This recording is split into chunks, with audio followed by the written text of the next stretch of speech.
Bonjour à tous. Donc hier j'ai fait une vidéo pour clôturer un gros passage de 2 années. J'ai l'impression que des personnes souhaitent quand même que je rebondisse sur le fait que ils ont été, pour certaines ont été trompés par de mauvaises consignes, par de mauvaises informations. De fait, comment ça se passe dans ces cas-là où on a eu de mauvaises informations, on a dit tant que, ça se passe tant que ça s'est pas passé, ça doit se passer comme ça et puis c'est tout. Qui se sont retrouvés à faire des choses dont ils n'avaient pas envie, ou en tant que bourreau ou en tant que victime. Ces personnes-là, si elles ne souhaitaient pas faire le mal au départ et que le système qui était défendu et comme obligatoire en place se sont retrouvés à faire des choses dont ils n'avaient pas envie,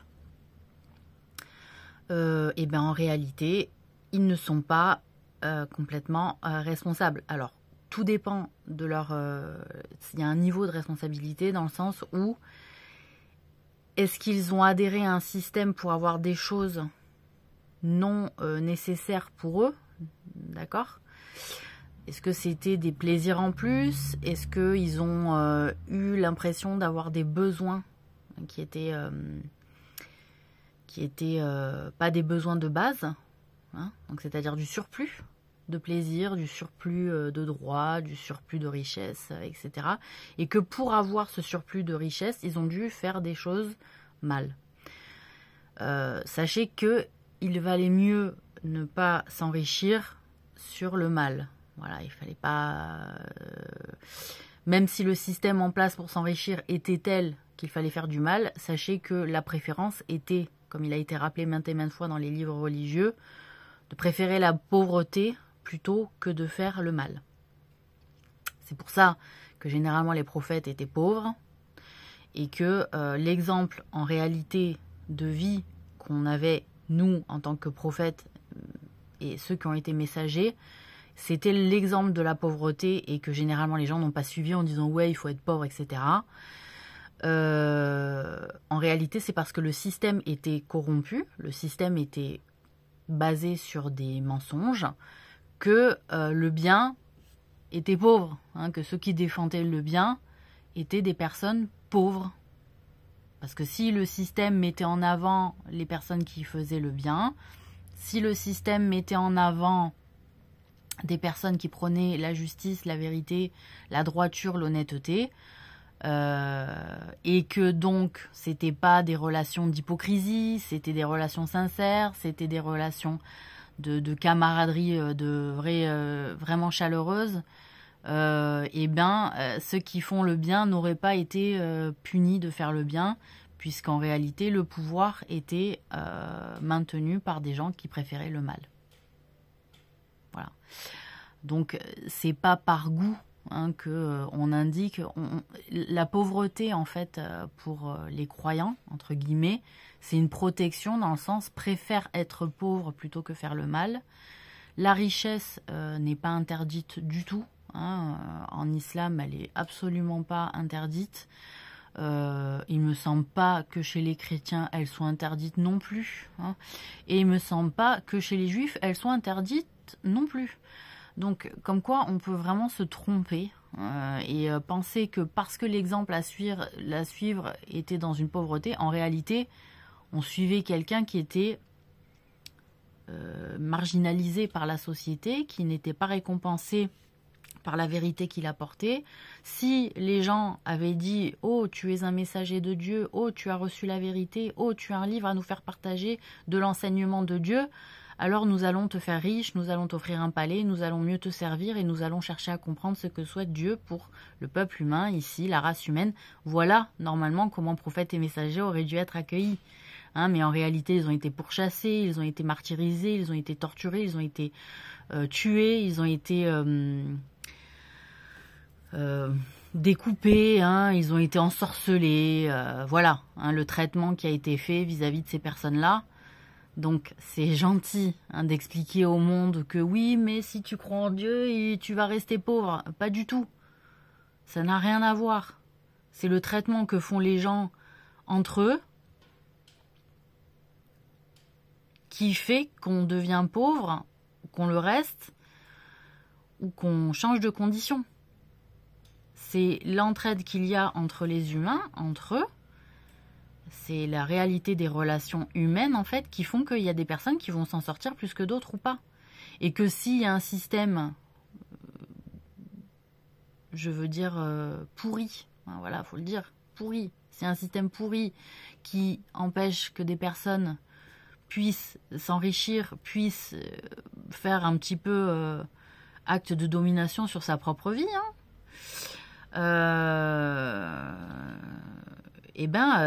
Les personnes sont empêchées. Mais c'est pas parce que les personnes qui décident de faire ça à d'autres réussissent à empêcher ces personnes de s'enrichir, à avoir un niveau de vie correct, etc. Parce que non, t'arriveras à t'enrichir si tu délaisses ça. Je te ferai rentrer dans des groupes si tu délaisses ça. Vous voyez ? C'est ça qui se passait déjà depuis très très très longtemps hein, dans les sociétés. C'est-à-dire, ne sois plus comme ça et je te fais partager. C'est-à-dire, je ne t'accepte pas tel que tu es, je n'accepte pas tes croyances. Il faut que tu délaisses ceci et cela pour que tu aies ça. En réalité, c'est ce qui est dénoncé depuis le départ dans les livres religieux, mais vous n'avez pas lu pour la plupart, vous ne lisez pas, ça ne vous intéresse pas, vous avez même du mal à lire en général. D'accord ? Et qu'est-ce qui est expliqué ? C'est que justement le piège, c'est que les personnes soient tributaires d'autres humains pour vivre. Et Dieu, qu'est-ce qu'il dit dans les livres ? Il dit « Choisis-moi comme subsistance, choisis mon chemin comme subsistance, parce qu'à la fin, ça sera le bon chemin. Ce sera celui-là qui sera désigné comme juste et bon. Ce ne sera pas ceux des autres, parce que les autres, c'est personne, parce qu'ils dépendent de Dieu pour vivre en réalité, mais ils sont hypocrites, ils ne s'en rendent pas compte, ils sont arrogants. Donc, s'il y a une arrogance et s'il y a une croyance qui fait que les gens pensent que tout dépend d'eux pour réussir, en réalité, c'est du réseau. Et le réseau indique que pour bénéficier du réseau, il faut faire ci, il faut faire ça. Est-ce que vous comprenez le vice de ces relations entre humains qui font que être croyant ne veut pas dire obligatoirement être pauvre, mais que la pauvreté des croyants dépend de la domination, entre guillemets, de groupes qui se définissent comme non-croyants à maintenir le croyant sous une forme de pauvreté et de dépendance à un système parce que ce n'est pas eux dont dépend le système et qui a été créé, etc. Puisqu'il s'est principalement fondé sur des formes d'athéisme, voilà, à part dans beaucoup d'autres pays, non. Hein, on a un exemple en France. Franchement, c'est malheureux de devoir se cacher d'être croyant pour beaucoup, même si de plus en plus de monde en parle. Vont à l'église, se mobilisent pour les prêtres aussi. Hein, même si il y a eu beaucoup de difficultés dans le fait aussi de nos églises, mais aussi le fait dans nos écoles. Hein, dans tous les lieux, on parle de pédophilie dans les cercles catholiques, mais il y a aussi de la pédophilie dans les écoles, il y a aussi de la pédophilie dans les foyers pour enfance, il y a aussi de la pédophilie dans les centres de détention pour jeunes. Bon, voilà, il y a de la pédophilie dans les familles. J'aimerais bien aussi qu'on arrête constamment de jeter la pierre qu'à un seul niveau de critique en disant cette victime-là, je veux bien en être le bourreau parce que je déteste cette vision de la vie où on a l'impression qu'on dépend d'autre chose que de nous-mêmes. Le croyant, il ne dit pas qu'il dépend d'autre chose que de lui-même. Il sait qu'il doit faire des efforts. Par contre, il sait qu'il y a une part de ses efforts qui ne dépend pas de lui. C'est-à-dire, lui, il va fournir un certain nombre d'efforts qui fait que il va y avoir une réussite ou il va y avoir des échecs qui vont dépendre de la qualité de ses efforts aussi. Voilà. Et que généralement, les gens qui disent « ouais, ça ne dépend que de moi-même et tout », des fois, ça dépendait d'un réseau où ils ont dû faire beaucoup de lèche. Voilà. Je dis les choses telles qu'elles sont. Il y a des milliers de personnes qui ont dû faire de la lèche à d'autres personnes pour pouvoir réussir. Et quand on arrête de faire de la lèche, d'un coup, ça devient plus difficile de s'en sortir. Ben ouais. Ça devient plus difficile de s'en sortir. Et donc, il y a des gens, ils se retrouvent dans des situations de pauvreté du jour au lendemain, entre guillemets, ou rayés de certains réseaux, parce qu'ils ont décidé de reprendre un peu de tenue sur eux-mêmes, de dignité, pour arrêter de bouffer, d'arrêter de faire la lèche et de se plier au cas de volonté de certains et certaines. C'est une réalité aussi, ça, moi, que je dénonce. Donc c'est bien beau de montrer ses réussites, ses richesses, etc., mais vous y êtes arrivé comment, des fois, j'ai envie de dire. Hein, j'ai dénoncé beaucoup les coucheries dans les débuts de mes vidéos, en disant « ouais, il y en a beaucoup, ils ont couché aussi ». C'est une facilité, hein, mais ceux qui ont refusé, ils se sont retrouvés un peu mis de côté. Voilà. Ça a été dénoncé aussi avec le mouvement MeToo dans le monde du cinéma et dans le monde du spectacle aussi en général. C'est pas beau. Voilà, c'est pas beau.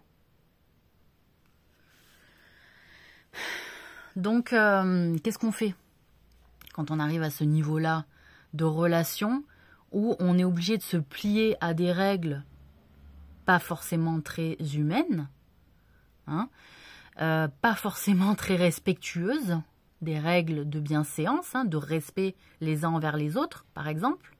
Hein, c'est un devoir. S'aimer les uns les autres, ça ne veut pas dire baiser les uns avec les autres. S'aimer les uns les autres, c'est-à-dire je te respecte dans l'identité que de la manière dont tu te présentes à moi. Je te respecte de la manière dont tu te présentes à moi. Voilà, je te respecte dans ton identité, dans ton choix de vie, de la manière dont tu te présentes à moi. C'est ça, se respecter les uns les autres. Hein, parce qu'il n'y a pas que s'aimer comme litanie religieuse biblique, il y a aussi se respecter. S'aimer, ça veut dire se respecter. Ça ne veut pas dire se caresser, se toucher. On se touche, on se caresse dans un couple, hein.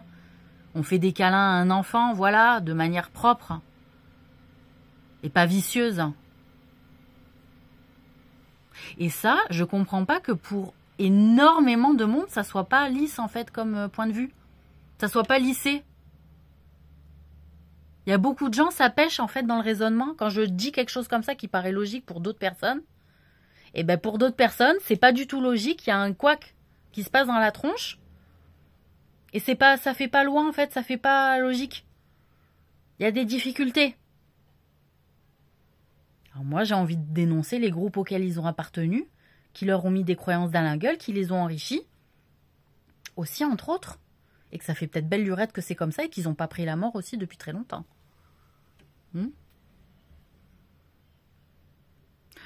Donc, comme je disais hier dans la vidéo, s'aimer les uns les autres, ouais, mais à condition de remplir les devoirs de respect les uns envers les autres. Je t'aime que si tu me respectes, je ne t'aime pas de manière indéfinie si tu ne me respectes pas. Je ne t'aimerai plus parce que tu me respectes pas et que je me respecte moi en premier. Et le croyant respecte Dieu, et Dieu, il est invisible. Il n'est pas dans la bouche ou dans la tête de quelqu'un. Il est invisible. Voilà. Et que aimer sans condition, aimer sans limite, c'est un danger. C'est un danger pour vous-même, pour ceux qui sont victimes de cette croyance-là qu'il faut aimer de manière inconditionnelle certaines personnes. Vous êtes en danger pour vous-même. Vous êtes un danger pour vous-même. Je vous le dis, vous êtes un danger pour vous-même. Vous ne vous protégez pas de l'autre. Et l'autre pourra faire ce qu'il veut de vous. Ou ce qu'elle veut de vous. C'est très grave. C'est un grand péché envers vous-même. Vous êtes pécheur de vous faire passer après les autres. Et je vous invite à vous repentir et à ne plus laisser les autres passer avant vous. C'est un devoir de savoir ce qui est bon pour soi. Parce que si on fait passer l'autre avant, l'autre ne nous défendra pas. Il se défendra lui-même ou elle-même.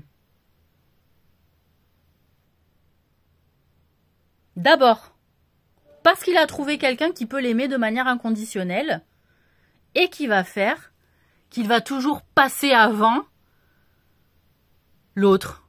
Et qu'est-ce que c'est agréable de passer tout le temps avant les autres. Mais de faire passer l'autre avant soi, c'est un effort.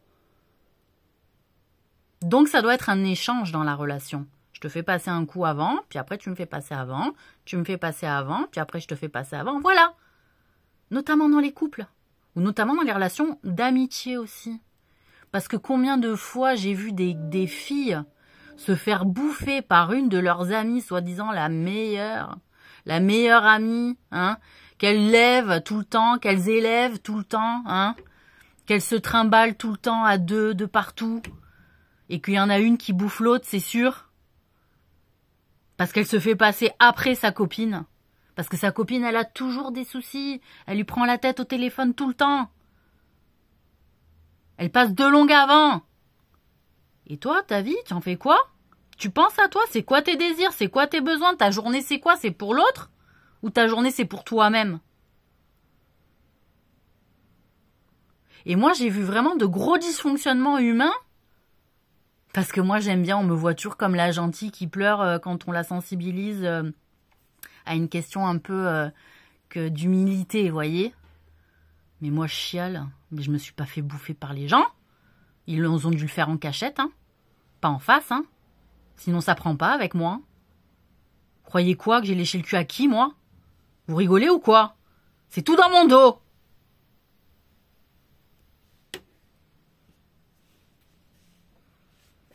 Donc arrêtez de vous lécher les uns les autres. Non? Mais au sens propre et au sens figuré? Arrêtez avec vos rendez-vous d'orgie. Arrêtez! Vous êtes malade. Dès que ça dépasse 3, le nombre. Le 3, c'est un cercle vertueux. Même en sexualité. Mais plus de 3, c'est mort. Il n'y a plus l'amour, il n'y a plus Dieu, il n'y a plus rien. Voilà, pour ceux qui veulent un peu rétablir un peu de l'ordre dans leur vie, qui sont complètement dépaumés et délurés, tellement ils sont allés loin dans la connerie. Voilà, faites petit à petit, étape par étape. Vous partez de là où vous êtes, ce sera déjà pas mal, mais avancez dans une direction meilleure pour vous-même. Mais reprenez conscience de votre propre personne, non? Voilà. Donc les gens, quand vous voyez des personnes qui font passer les autres avant eux-mêmes, c'est un problème, faut le dénoncer. Voilà. Dire, attends, t'es en train de te chier dessus, là. Qui c'est qui va te défendre? C'est pas toi. Parce que tu peux pas défendre quelqu'un qui se défend pas. Tu vas le défendre une fois, 2 fois, puis il va rester dans le même circuit. Donc ça sert à rien.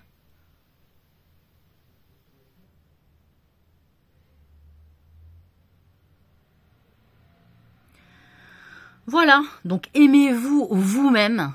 C'est aussi quelque chose qui est dit dans les enseignements religieux en général. Aimez-vous vous-même. Et puis après, vous aimerez les autres correctement, mais sans vous faire bouffer.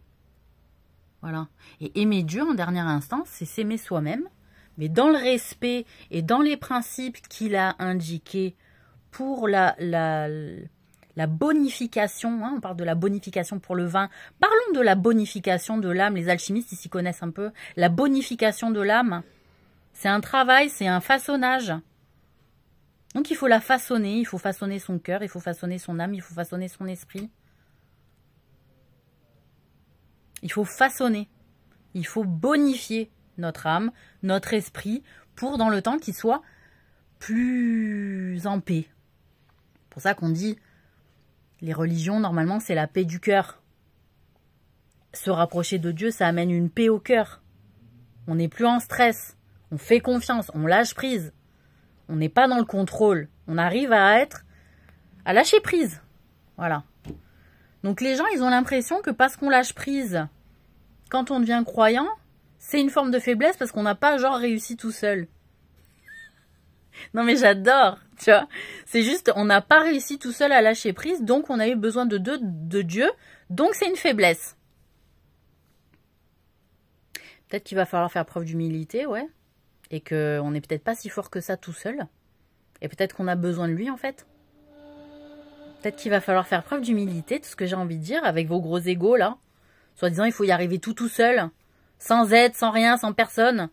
Mais sauf que vous n'êtes peut-être pas rendu compte que peut-être là où vous avez réussi, là où vous avez l'impression d'avoir réussi tout seul, vous ne l'étiez pas complètement. Peut-être qu'il y a un, des forces invisibles qui sont venus vous aider. Deux, peut-être qu'il y a eu un ami dont vous niez l'aide qu'il vous a fournie. Parce que vous pouvez être dans le déni aussi, hein, question égo. Vous pouvez nier aussi une intrusion extérieure ou familiale qui a fait que vous avez pu bénéficier et que vous avez cru que c'était vous tout seul. Hein, ou que c'était la mère ou que c'était le père, donc vous croyez que c'est vous tout seul. Mais non, il y avait la mère, il y avait le père. Et que vous n'êtes pas complètement tout seul, en fait. Vous voyez l'humilité qu'il faut la vivre, hein. La remise en question. Voilà, je suis très jugeante, mais je vais pas culpabiliser, je vous le dis. Hein. J'ai beaucoup de mépris pour les gens qui méprisent les autres. Hein. Voilà. Moi, c'est donnant-donnant, quoi. Il y a du mépris, je méprise. Il y a de l'arrogance, je deviens arrogante. Parce que c'est trop facile. Si vous croyez que moi, je me la joue à la... comment il s'appelle? À la Gandhi, hein, c'est-à-dire on m'attaque et je réponds par les bisous, vous allez m'oublier là-dessus.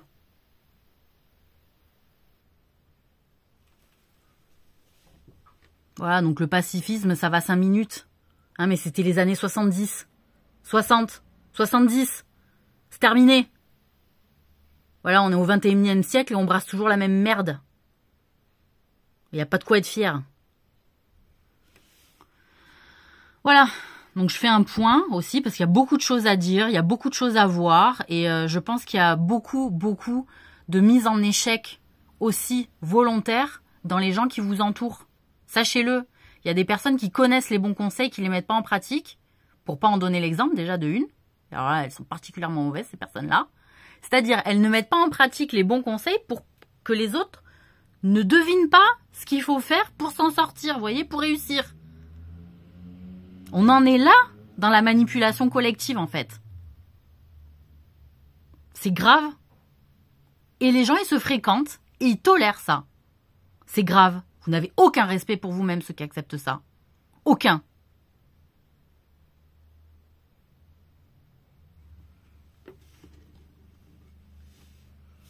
Voilà, donc les personnes, elles font semblant de ne pas connaître les bons conseils, de ne pas les mettre en pratique, parce que si elle les met en pratique, les bons conseils se voient. Elles vont donner le droit aux autres de faire quelque chose de bien. Et ça, c'est intolérable pour elles que les autres réussissent alors que elles ne jouent pas le jeu de la réussite pour réussir en secret. Mais pour rater en apparence. Entre guillemets. Hein, pour donner le virus hein, de la dépendance, de la non-réussite ou de je sais pas quoi, voyez. Mais surtout pas donner de bons conseils parce qu'on n'aimerait pas que l'autre elle s'en sorte, voyez. Alors qu'on a mis tant de mal à avoir, nous, les bons conseils en premier. Non, mais est-ce que vous voyez le vice des gens? Le vice, quoi. Voilà, je vais continuer à faire de la merde devant. Et derrière, je fais d'autres choses. Peut-être avec d'autres personnes. Et je ne te les présenterai pas et je ne t'en parlerai pas aussi. Ça fonctionne comme ça. Vous croyez qu'à un moment donné, on reste seul, pourquoi? Parce qu'on n'a pas d'amis, mais parce qu'on n'en veut pas. On n'en veut pas. Donc il ne faut pas voir les gens qui ont peu de réseau social comme des pauvretés de l'humanité, quoi. Non, ils en ont ras-le-bol, en fait, de l'hypocrisie, quoi. De la méchanceté, de la connerie. C'était des gens bien, c'était des gens bons, qui ont fait le bien, qui ont donné les bons conseils, puis à un moment donné, ils ont dit, bon, on chie dans la soupe, là. C'est pas la peine. Donc, à force de manger de la soupe merdeuse, On fait la soupe chez soi et on la mange tout seul. Voilà, et on fait la sienne. On est content, on dit, putain, c'est bon.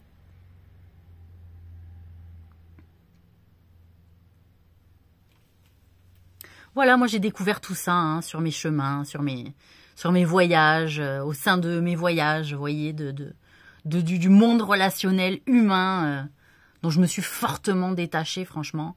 Même auprès des croyants en général, hein, c'est compliqué. Hein. L'hypocrisie, elle arrive vite, l'arrogance, elle arrive vite. C'est très compliqué, en fait, de se tenir. C'est pour ça, moins on en voit, mieux c'est. Hein. Voilà, le relationnel pour le travail, oui, hein, le relationnel, un peu d'amicalité. Voilà, moi j'appelle ça un peu d'amicalité, ça fait du bien, ça ressource un petit peu, voilà, ça détend un peu, mais voilà, après on parle d'amitié, un investissement fort. J'ai envie de dire, les gens, si vous êtes quelqu'un de fragile par rapport à ces sentiments-là, que vous êtes quelqu'un qui avait tendance à tout donner, laissez tomber le terme d'amitié, laissez tomber le terme de fraternité, oubliez ces grands principes-là un petit peu et regardez si vous vous protégez vous-même avant de protéger les autres. Parce que vous êtes peut-être la première personne à défendre à l'état actuel des choses où vous allez peut-être prendre conscience, je vous le souhaite, que vous êtes manipulé et que à votre propre détriment. Et que si vous-même, vous ne comptez pas pour vous-même, sachez que vous allez avoir toutes les merdes infâmes de la société qui vont croiser votre chemin et vous allez être le miel pour ces personnes-là. Voilà. Tiens, une personne qui se défend pas elle-même, oh putain, c'est bon, on va en faire une larve ou une lavette. C'est comme vous voulez. Quelle est la meilleure image pour vous? Hein? Donc ça suffit. Voilà. Reprenez du respect pour vous. Hein? Et me dites merde aux gens qui vous emmerdent, en fait. Qui vous emmerdent. Voilà. Pour des raisons chiantes qui ne sont pas les vôtres. Elles ne sont pas les vôtres, ces raisons. Voilà, donc détachez-vous-en, en fait. C'est pas les vôtres. Voilà. On donne un coup de main, on rend un service pour un truc, ouais, de temps en temps. De manière exceptionnelle. Mais pas tous les jours. Pas toutes les semaines. Pas tous les mois de l'année. Là, il y a un problème. Il y a de l'abus. De l'abus de faiblesse. Vous êtes faible. Il va falloir vous remonter.